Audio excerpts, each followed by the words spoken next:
Welcome. We're glad you found this recorded presentation by the Knox County Master Gardeners. We are a volunteer community service group affiliated with the University of Tennessee, as well as Tennessee State University and their cooperative extension programs. The mission of the Knox County Master Gardener program is to educate and serve the community using research-based information on best practices in horticulture, environmental stewardship, and integrated pest management. One of the ways we educate is through our Speakers Bureau. Hey, my name's Emily, and today I'm going to talk to you about houseplants. So the more that you know and understand about your plants, the more mutually beneficial your relationship with them will be. And you all know this because you're master gardeners. And the same goes for houseplants. You take care of your plants, and they'll take care of you. So just a little bit more about myself, just so you know who's talking to you. My name is Emily, and houseplants were my entry point into gardening. My first houseplant was a peace lily, and I remember hearing that they clean the air, and I had terrible mold allergies. So I thought, why not? I'm just gonna go get a peace lily. And I went to Stanley's and found the perfect peace lily, and after that I was totally hooked on houseplants. I couldn't believe how both calm and energized I felt after being around so many plants. And it's not like I didn't grow up playing outside, but it had been so long since I'd relished the texture, the color, the smell, and the beauty of a plant. And I lived in the city. I was in school full-time, sitting in front of my laptop most of the day. So it was just the sort of therapy that I needed. And I was so obsessed, I even applied to Stanley's after that. And I worked there for a couple years, and that's where I learned most of what I know about houseplants. And it didn't hurt that as an employee, you also get a free plant every week. So I pretty much had to learn how to take care of all of them. And you know what? They took care of me too. So houseplants are very helpful in reducing our physiological and psychological stress. And people are spending a lot more time indoors, especially in big cities, not to mention with the pandemic going on and we're all having to work from home. So nature deficit is totally a real thing because our connection with plants is primal and crucial. Plants are the lungs of the planet. They're breathing in carbon dioxide, releasing oxygen back into the atmosphere, which we then breathe in, and we can bring that environment into our homes.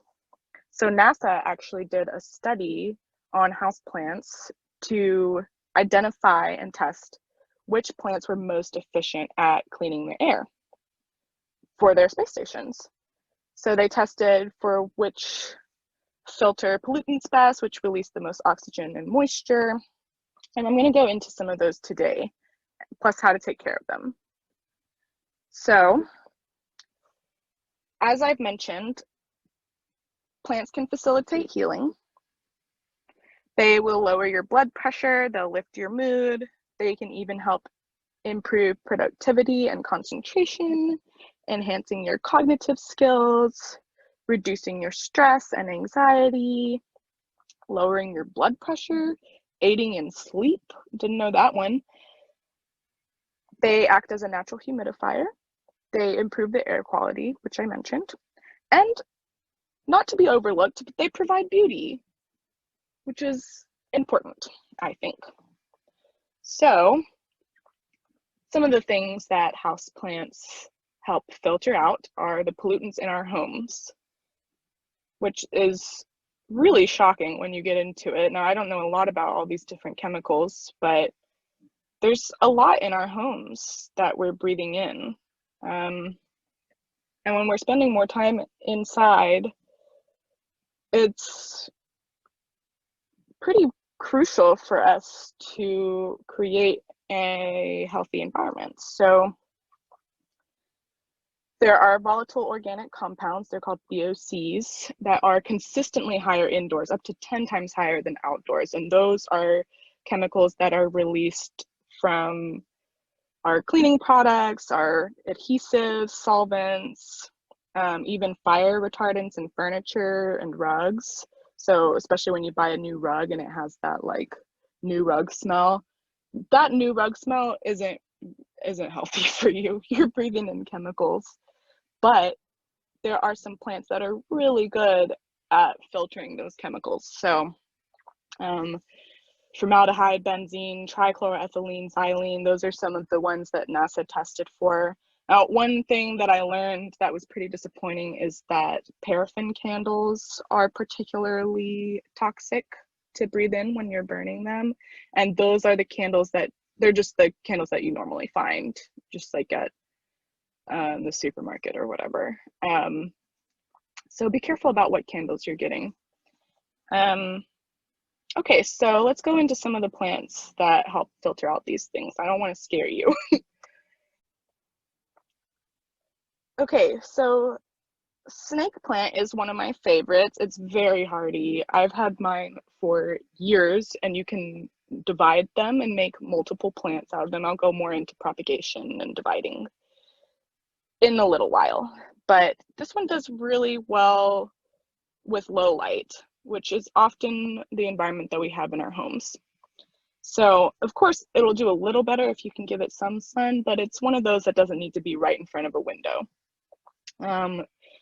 It doesn't require a lot of humidity, and it doesn't require a lot of water. So basically it just thrives on benign neglect.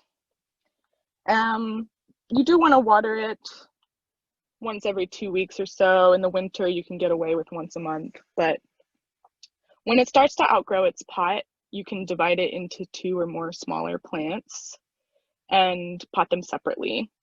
They're also super easy to root from cuttings as well, so I'll go into that more later. This one, by the way, was one of the very top air cleaners shown in the NASA study. It pretty much topped the list for removing most indoor air pollutants. It removes benzene, formaldehyde, trichloroethylene, xylene, and toluene from the air. So that's awesome. Okay, peace lily. I can't leave out this one. It was my first baby. This one will also tolerate low light very well. And this one needs a little bit more humidity, but I wouldn't stress about it. You can mist it if you want to. That's a fun thing to do with your plants. Get a little mister and spritz them every now and again. Some will actually really require that from you. I'll go into a few that like that a lot. But this one you can let it dry out between waterings. You don't want to let it wilt because that stresses the plant. It's not a huge deal if you see the leaves drooping. It will tell you when it's thirsty. But you'll see the deep green of the leaves, they'll start to lose their sheen and turn a little yellow. No big deal if that happens, but try to avoid it. And also houseplants need deadheading too. So you can snip off the flower spikes, they're called spadix, when they turn brown and fade. And then if you want it to keep producing flowers, then you will want to use a fertilizer on this one. So they'll tell you when they're thirsty. They won't tell you when they're hungry necessarily. I mean, if it's not producing flowers and you want it to be producing flowers, then chances are it needs fertilizer, provided that it's not the winter, because that's not an active growing period for houseplants. But use an organic fertilizer, such as liquid seaweed. I'll go more into fertilizers in a little bit. Again, don't fertilize in the winter because most houseplants are not actively growing during this time. So, oh, by the way, peace lilies also will remove mold. So if that's a concern for you, this is a good friend. Parlor palm. This one is super fun. It's been around since the Victorian times, and it will grow to be about 10 feet tall, which is crazy. It also ranked at the top of NASA's list as well, removing all the compounds that they tested for. Do keep it away from direct sources of heat. It will dry out. It will not like that. It's a tropical plant, so it likes to be misted. And my cats really like to eat this one. So if you have pets, you may want to forego it. I don't think it's toxic, but I didn't like it being eaten all the time. It just ended up being these little sad nubs, and I just got rid of that plant. So it is beautiful though. So you could test it out and see, even if you do have pets. Maybe it was just my pet that particularly loved it. But this one likes dappled shade, similar light to the other ones that I showed just now, snake plant and peace lily. It does like a little more humidity than those do. So if you have a light or a window in your kitchen or your bathroom, that is ideal. And in the summer, you can allow the top of the potting mix to dry out between watering. So the way you can tell is just stick your finger down in there in the potting mix about 2 inches and see if it's dry, you can water it. If it is not dry, wait until it dries out to water it. Palms do not like to be overwatered. And the care for this is pretty easy. The fronds will naturally turn brown at the base, so when they do, just cut them off. However, if the tips of the leaves turn brown, that could mean that the air is too dry or that there's a draft. So just be aware of that. So I'm going to go a little bit more into fertilizer now. So the common growing season affects houseplants just as it affects all outdoor plants, even though they're inside where temperatures are more consistent. So that's where this fertilizer schedule comes from. So you'll want to start fertilizing at half strength, half of what the fertilizer instructions say, about 8 weeks before the last expected frost date in spring. So that is usually mid-April for us. So we can start fertilizing about mid-February. This is when you'll notice that the days begin to lengthen and your houseplants will shift from a semi-dormant state into a period of active growth. So after the first 3 applications at half strength, you can switch to a full strength application if you want, or you can just taper up. So when summer arrives, you can start fertilizing at full strength and more regularly. So the regularity will depend on what type of fertilizer you use. So I like liquid fertilizer because the ingredients are more natural and eco-friendly. And you can apply them more regularly, so about bi-weekly or monthly during the summer. Granular fertilizers, like, I don't know if y'all have seen that bright blue, gritty kind that dissolves in water. That is a synthetic kind. You use that one less frequently, maybe every 1 to 2 months. And then there's slow release houseplant fertilizers that you can use every 3 or 4 months. So again, I like liquid best. I'll tell you a little bit more why in a minute. But so in the fall, you'll do the same thing that you did in the spring. You'll cut the strength in half and apply less frequently, starting about 8 weeks before the first frost. So starting about the end of August until winter. And then again, do not fertilize in the winter. Houseplants are not actively growing during this time. So a word on types of fertilizers. The ratio of nitrogen, phosphorus, and potassium is different for houseplants than for, say, a tomato plant. So be sure to choose one specified for houseplants. It should say on the container that it comes in. So houseplants, the fertilizer will usually have more phosphorus for flowering plants or more nitrogen for green foliage plants. But you'll also want to choose fertilizers that have micronutrients such as iron, zinc, or boron, which are essential for the plant's metabolic pathways. And synthetic fertilizers often do not have these micronutrients. So again, that's why I really like liquid, because it has naturally occurring ingredients, which ensure micronutrients, trace elements, vitamins, amino acids, and even plant hormones, which are absolutely essential to your plant's happiness and viability. So check the ingredients. Again, if there is no ingredient list, it is definitely synthetic. Okay, so let's go into some plants that help us sleep, which is something that I thought was pretty amazing. I didn't know this about certain plants. There are some that release more oxygen at night than during the day, which can aid with sleep, but also the Gardenia. The Gardenia has a delicious perfume. If you've ever smelled it, you know what I'm talking about. but there were some tests that showed that the scent of gardenias was as effective as sleeping pills and or Valium at inducing a deep and restful night's sleep, which is pretty amazing. It makes me want to go out and get a gardenia, except I do not have good lighting in my bedroom, so I'm not going to do that actually, because this one does need a little bit more light. Pretty high light actually, so it's good if you do have that. It likes higher humidity, so mist the leaves, not the flowers, regularly, or you can set the plant on a tray of pebbles and water, and that will help regulate the humidity. So you'll want to keep the potting mix moist in this one, and if possible, use rainwater or boiled and cooled tap water or even distilled water. I really like to use spring water from Love's Creek, if you're familiar. It's just a natural creek in the area where you can go and fill up your jugs and stuff. But it's totally free, comes from the earth, has all the nutrients that distilled or tap water doesn't, and none of the chemicals. As far as I know, I haven't tested the water myself, but lots of people drink it, so pretty sure it's fine. You can also just fill up a big jug of tap water and let all the chemicals like the chlorine and stuff evaporate out of it. I've just noticed that my plants really don't like the chlorinated water. They do a lot better with the spring water because it has all those trace elements that your body and your plants need. And they're just instantly happier, I've found, when they're getting the nutrients that they need. You will notice a difference. And gardenias are a little picky about that, so that's why I'm mentioning it here.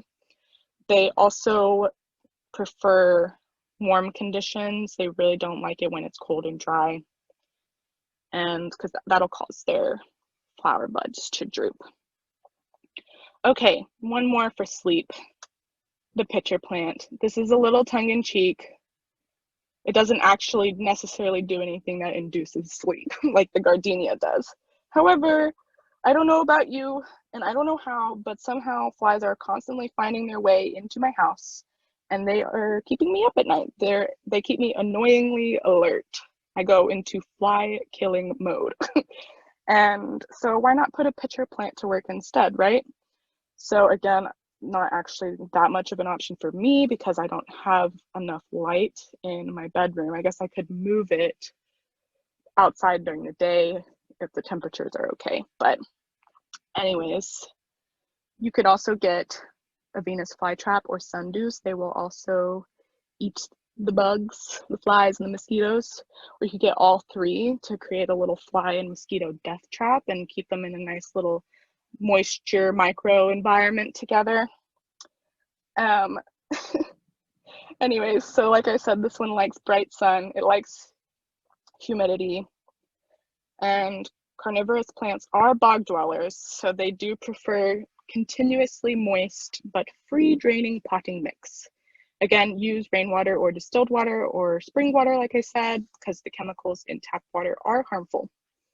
And the care for this one is not too bad. So they do like to be planted in a 50-50 mix of sphagnum moss and coarse sand. And they also prefer cool conditions in the winter months when they become semi-dormant. So protect them from the hot, dry air though and drafts. All right, so I've gone over some plants that are good for air quality and even sleep, but let's go over some plants that are good for reducing stress and mental fatigue, or just good for general well-being.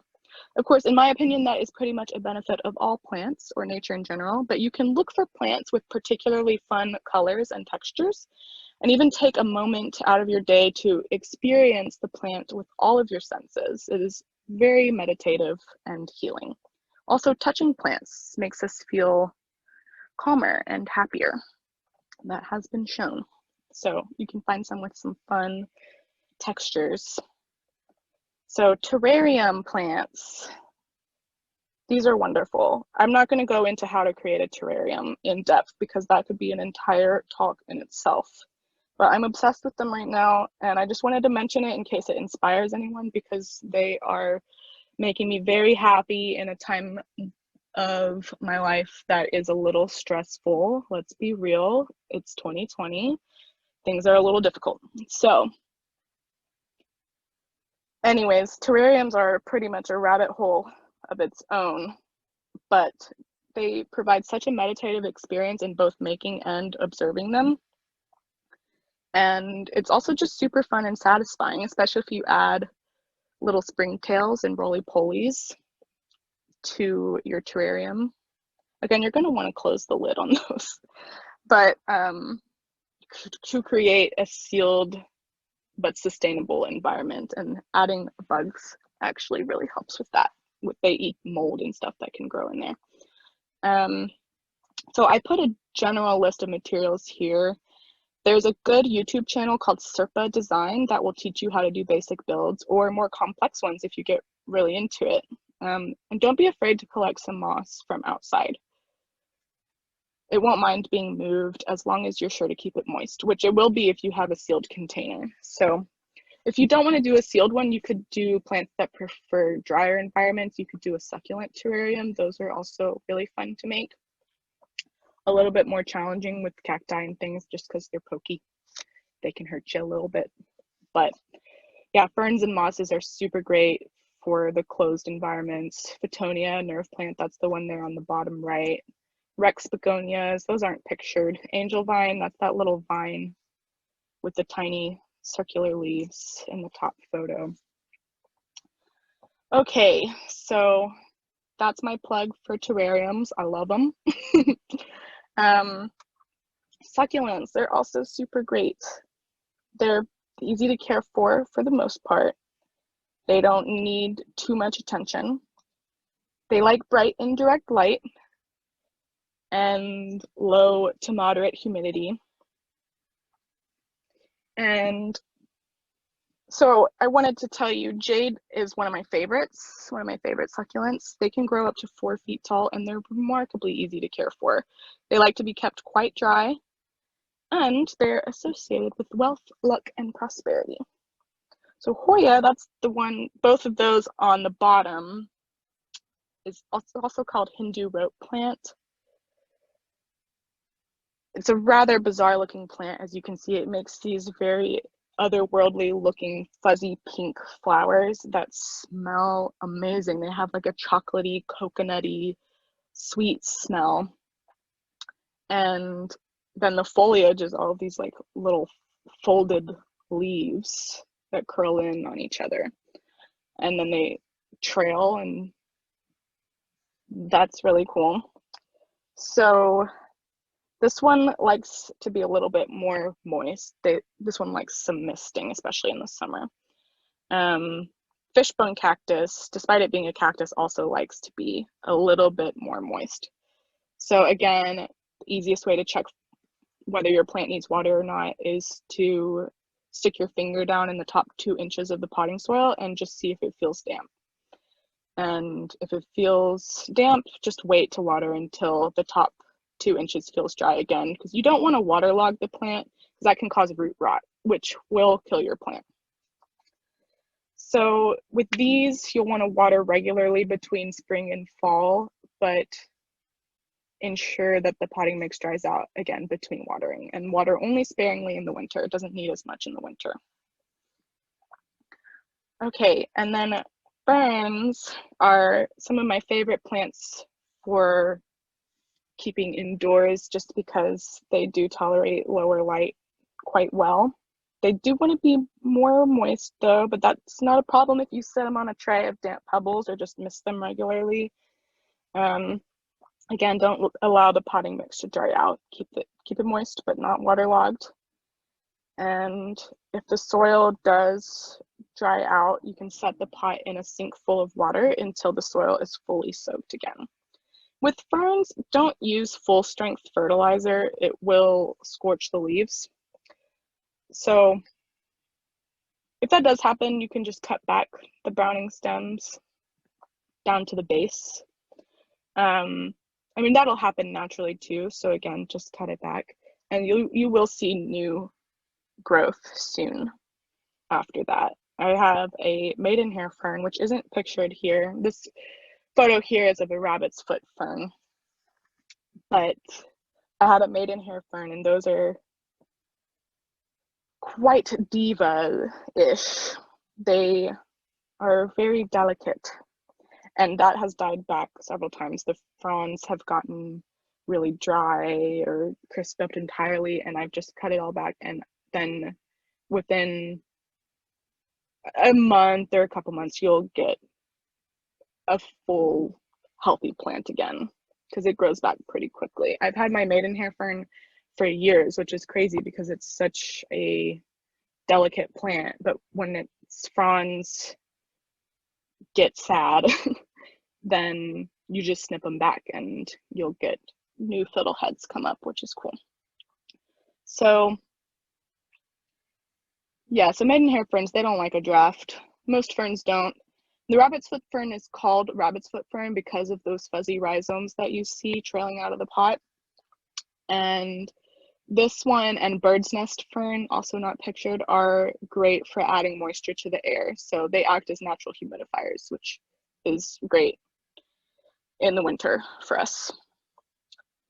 So ferns like to be grouped together with other ferns to create a moist little microclimate. In fact, most plants like that. So, okay, let's get into propagation. So sharing plants with friends is a great way to make connections and foster community. You can even host a plant swap if you want to, or find one to attend. They're becoming a lot more popular in the houseplants community, which is totally a thing on the internet. So cuttings are pretty easy to make, and I'm going to tell you about these 5 main types of propagations. It's so satisfying to watch your cuttings grow into full-size plants, and then you can share the love by giving them as gifts. So offsets or pups grow around the base of a parent plant, like aloe or pilea, which is pictured at the right and also at the very left, top left. So you remove the pup by disentangling the roots. You can try just pulling it out of the pot, or you can take the plant, the whole plant out of the pot itself and disentangle the roots from the parent plant that way. You may end up needing to use a sharp knife to sever the offset from the parent plant. And then you place that little pup in a small pot with soil, dampen the soil, and you keep it out of direct sun for a little while, and it should root in a few weeks. Then dividing plants is suitable for most multi-stemmed plants like peace lily or snake plants. Snake plants, what's pictured there. And it's best to divide them in the spring to give them a chance to recover over the summer growing period. So once you have taken the whole plant out of the pot, you can sort of divide the roots that way into different sections. And then, well, I'm sorry, you should water the plant first and then let it sit for about 30 minutes. Then take it out of the pot, divide into 2 or 3 even sections. Make sure the roots remain attached to each section, and then you can repot it that way. Stem cuttings in water versus stem cuttings in potting soil, it's pretty similar. You use a sharp knife to cut the stem. Again, it's best to take cuttings in the spring or summer, the plant's natural growing season. Rooting in water is probably the easiest method of all these propagation methods. You just get a vessel and fill it with a little water and then pop your cutting in. So rooting hormone can help, but it's not essential because the stem will actually naturally produce a hormone that encourages root growth. It can kind of speed the process up, but just so you know, if you use a larger vessel with a lot of water, the water will dilute the naturally occurring hormone and the whole process will take longer. So roots should appear in a few weeks. And with rooting and potting soil, the process is very similar, but instead of water, you are using potting mix. So again, rooting hormone speeds up the process, but it's not necessary. And you can put several cuttings in one pot, just keep them out of the full sun, but in bright indirect light. And you can check for signs of growth every week, and you'll probably see new leaves emerge as well. So leaf cuttings, it's kind of shocking that a leaf can root, but many plants can actually root from a single leaf, especially succulents and cacti, but also begonia, snake plant, and many more. You can just use leaves that have naturally fallen off the plant, or you can remove them yourself. So one plant that makes babies from little leaflets super quickly is called Mother of Millions, because there are so many babies that fall and create new plants, and they root very easily. So I recommend that one if you are wanting to give plants away to friends. Okay, so after you've collected your leaves, you can place them in a dry place out of the sun so that the base can callus over. That's crucial for new root growth. And then fill a small pot with potting mix and mist the surface. Don't overwater it, that will cause root rot, again, not good. And then simply insert the cut end of the leaf about 1 inch into the potting mix. And you should see new growth in a couple of weeks. Again, some plants that lend themselves well to being passed on is Pilea, string of hearts, strawberry geranium, also known as strawberry begonia, but that's confusing because I don't think it's truly a begonia, but now I can't remember. Begonias and Tradescantia. Okay, so where to source if you can't find what you want at a local nursery? So, well, let's back up a little. Let's say you are at a local nursery and you're trying to choose your plant. It's always better to do it in person, just to ensure that the plant isn't root bound and that there are no signs of pest or mold damage. And you can tell by looking at the drainage hole at the bottom of the pot if it's root bound. Are there roots poking out of it? That's the main question. Or you can gently tip the plant out of its pot to check if the roots are compacted and circling around the pot. And when you're choosing a new pot for your plant, whether you're just sizing up a house plant that's outgrown its pot or you're bringing a new green baby home from the nursery, you'll want to choose a pot that's no bigger than one size up. So that's usually no more than an extra 2 inches in diameter. Also, you want to make sure it has a good drainage hole. There's pots out there with no drainage holes, and I don't understand why they exist. Water your plant well before repotting, and then remove the plant from its container. Fill the new pot with a layer of potting mix. Depending on what type of plant, that'll determine your potting mix. So like with succulents and cacti, they like a little sandier potting mix, and you can buy those potting mixes specifically for your plant. They sell them, or you can just mix some gravel and sand into regular potting mix. There's no need to complicate it. So tease out the roots just a little. Now this is debatable whether or not you should really mess with the roots at all, but I always do a little to help coax them into their new soil. And then set them down into the new pot so that they're about 1 inch below the rim of the pot, and then fill in the gaps around the sides with potting soil. And then press down to remove air pockets, but don't compact it too much or it won't get enough oxygen. Also, another note, you don't have to repot a plant right away when you bring it home from the nursery. It's actually better to let it acclimate to your home some first, maybe a week or so, in the container that you bought it in, just to avoid additional stress. And then you can set the whole container inside a larger pot for aesthetic purposes if you want, if you don't want to look at the plastic pot that it comes in. But so if you can't find a plant that you want locally, do not fret. There are a lot of online resources, and here are some of them. Bloomscape is a good one. Sprout Home, they're based in Chicago. They have a website. Cactus Smart, that's outside of Joshua Tree in California. They have lots of different cacti and succulents. However, I checked their website and it seems like maybe they don't have online offerings as of right now, but check back and see because they have a lot of cool plants. And then The Sill is based out of New York, and they have a lot of low maintenance and apartment friendly plants and planters.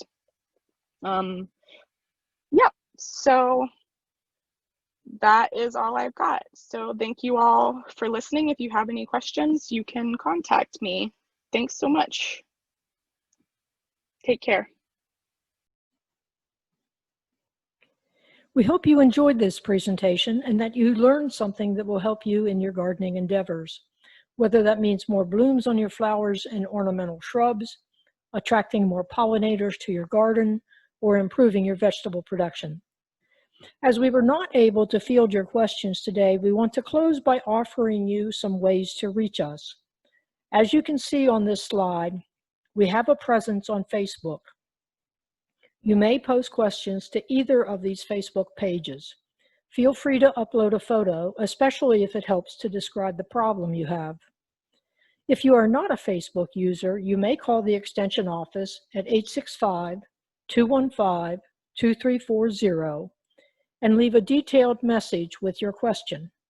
Your question will be forwarded to a Master Gardener to research and respond to you. You may also send an email to Ryland Thompson, the Knox County Extension agent who advises the local Master Gardener program. If a photo would help to describe the problem, feel free to attach one or two. Try to keep the total attachments to less than 5 megabytes. You may get a response directly from Ryland, or he may route your question to a Master Gardener to research and respond to you. We are eager to return to public presentations. In the meantime, you can watch any of our recorded presentations by going to our website, finding a Speakers Bureau event on the calendar, and clicking on the link that is included within the event details. Now, let's go get some dirt under our fingernails.